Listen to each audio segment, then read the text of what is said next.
So I wanted to just jump on here and I got some Friday feelings going on and wanted to let them out. And it's just some things that currently I see in strength and conditioning and in the community that just really annoy me. And I'm going to preface this, right? This is not me yet being an idiot or being a dickhead, being rude or pointing out anyone in particular. These are trends that I see which really kind of give a bit of well, for me, it lacks a bit of class and it devalues what we do in so many different ways. And you know me, if you do know me, you know I've been putting content out online since about 2009. If you check my earliest YouTube videos, I do apologize about my haircut at the time. Um, and been always do my best to try and post the most helpful content. But I've seen a lot of trends, and to be honest, it does lead me to be a bit despondent with the information that we put out, and that's one of the reasons why I always get it wrong. Why I wrote my book, because if you write a book, you put it out there, it's there, and it solves a lot of problems. But I'm going to go through a couple of lists, and please do enjoy this with me as a bit of tongue in cheek, a bit of good humor, if you wish. And so the number one thing that really drives me mad, because a lot of these, again, I'll preface this, these are a lot of things that I used to do, and used to really worry about, and used to make these mistakes. So the first one would be to overcomplicate things, overcomplicate very simple training solutions. Ultimately, we're not trying to prove how smart we are, but when we overcomplicate things, we actually make ourselves sound a little bit more stupid.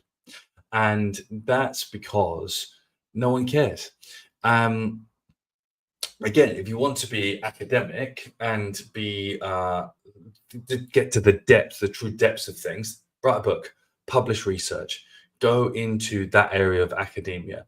It's not really for social media. That doesn't get me going. And I know if I put myself as an athlete, the reason why we do our job, the reason why we have our job is because of athletes. We don't do that.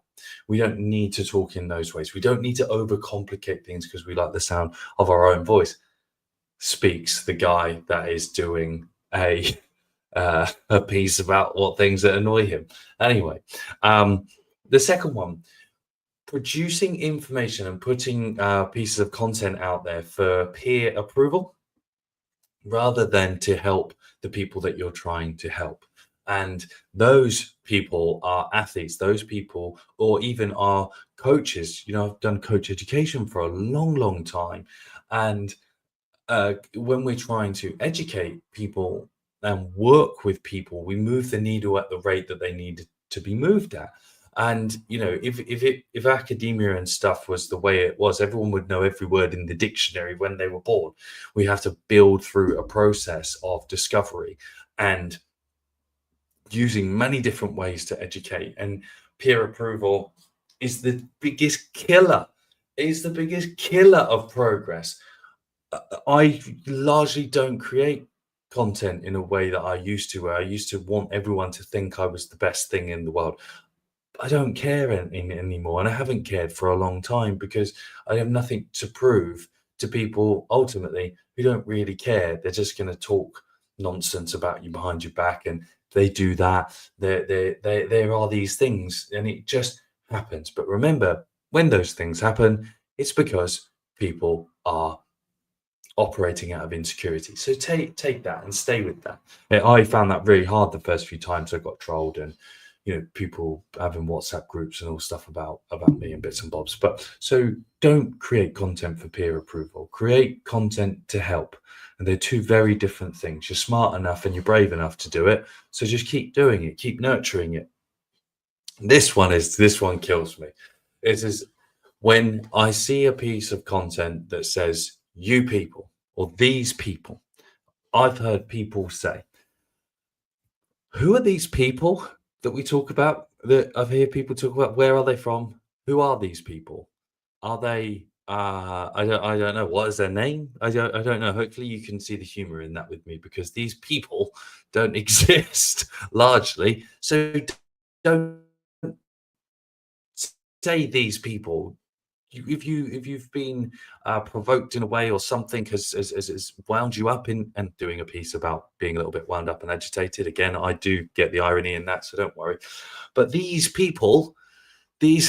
these people say this and these people say that. I've heard people say that. Basically, what you're saying is you've heard something of someone that you disagree with. So you're going to vent and rant about these people. So stop saying these people in anything that you do, because no one cares about these people. Just talk about what you believe in and show proof that you believe in it and why it works, and provide solutions, not conjecture. Be very transparent and be very thorough with what you do. Then at number 4, they hold back. Coaches just try to hold everything back. Secret sauce, silver bullet. If you listen really, really closely, I'll tell you all the secrets that are out there.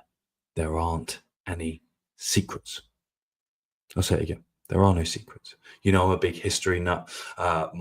This shelf here is full of books. That shelf there's full of books.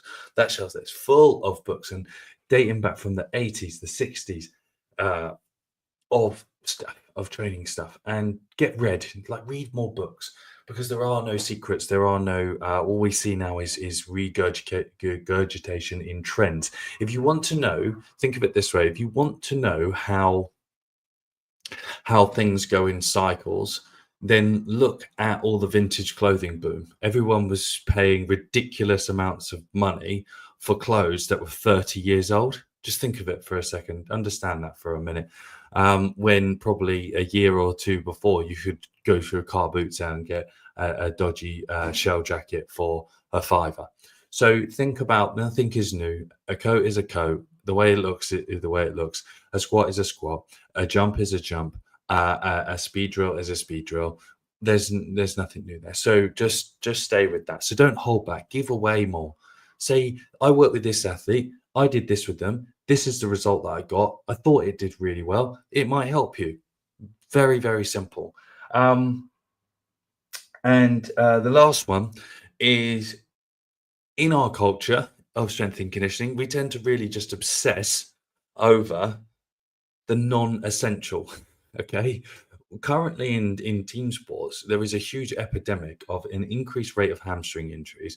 There's an increased rate of ACL injuries across all levels. And that is because we don't know enough to solve that problem. We just don't think well enough to solve that problem. We've got an extreme tug of war going on between the over reliance and over obsession of general training means, and the increased demand for technical and tactical training. So you are pulling a horse in two different directions, okay, at the same time, which doesn't work. I just see this as this massive tug of war going on. And that being said, is that when we're really good at making a mountain out of a molehill with regards to, well, I need to have this angle for this position. I need to be that place for that position. I'm team sport biased. You know, things are very different when you're talking about high jump, long jump. There are some really fine, minute details that you need to go into. But if I've got a rugby player catching a high ball, I don't really care. I honestly don't care what angle they're at. I just care they catch the bloody ball and can make a difference on the field.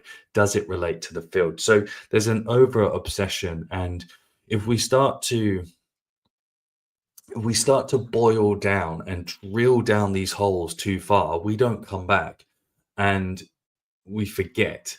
And I think partly the reason why we do this, and I used to do this, is it was because I wanted to be known to be able to solve all the problems for my athletes on the field in the gym. And you can't do that. And it really shifted my bias a long time ago to, does it actually make sense on the field? Does it work on the field?